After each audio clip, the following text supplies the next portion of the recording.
Viofo A229 Pro versus the Blackvue DR 970X Plus versus the Thinkware U3000 parking mode. Let's go. Here is the Viofo A229 Pro in time-lapse mode, and in this portion of the video we're showing it to you at 10 frames per second.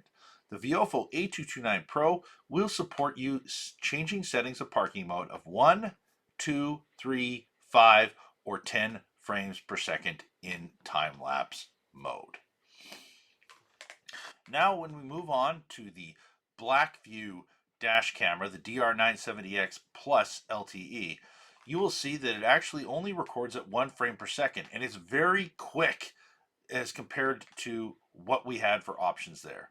The Thinkware U3000 records at 2 frames per second, but shows it to you in 30 frames per second so that it looks somewhat normal, even though it's very quick, but it does allow the video to be longer and easier for you to review your footage in case something happens while parked.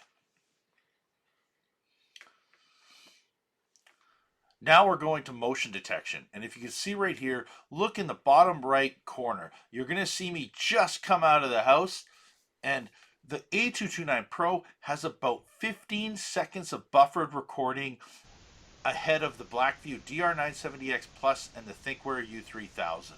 So it's buffering that much, and it's causing the the processor to work a lot harder. This is something that I think Viofo should change, because when it is in really hot climates, they do tend to have a problem with the auto event detection feature, which is usually why we tell people to use time-lapse or low bitrate recording. But as you can see, the motion detection works for both the front and the rear with absolutely no issues at all. Now the next step that we're going to do is we actually want to show you us making an impact.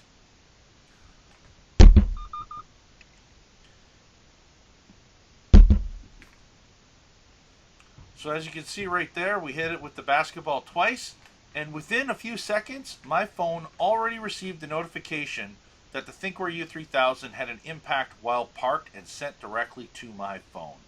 Very impressive, and I was only hooked up to the home Wi-Fi because we were actually parked right by the house.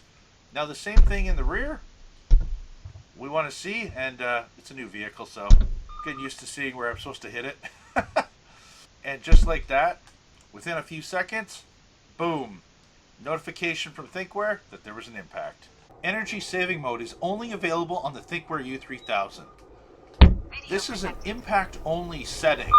And what happens here is your vehicle goes down to like this deep sleep mode on the dash camera where it draws very low current, and it only wakes up and records if there's an impact to the vehicle. It wakes up 1 second after impact. This is the least amount of wear and tear on your vehicle battery, where typically you won't need to have a battery pack. So, like I said, this is only available on the Thinkware U3000. The new radar parking mode with built-in radar is low-powered recording mode that utilizes the U3000's built-in radar to monitor motion with minimal power consumption. This requires you using the hard wiring or OBD2 cable. This allows for longer buffered parking surveillance, so you have footage of events leading to an incident. When a motion or impact is detected, the U3000 will save a 20-second video clip, 10 seconds before and 10 seconds after the incident has been detected. I hope you enjoyed this video on dashcam parking mode and the differences between these 3 units. Look forward to our full review on these 3 units coming up soon. If you have any questions or comments, please leave them down below. We're happy to help. If you are looking for professional installation in Greater Vancouver or Greater Toronto, feel free to reach out to us, safedrivesolutions.com. Cheers.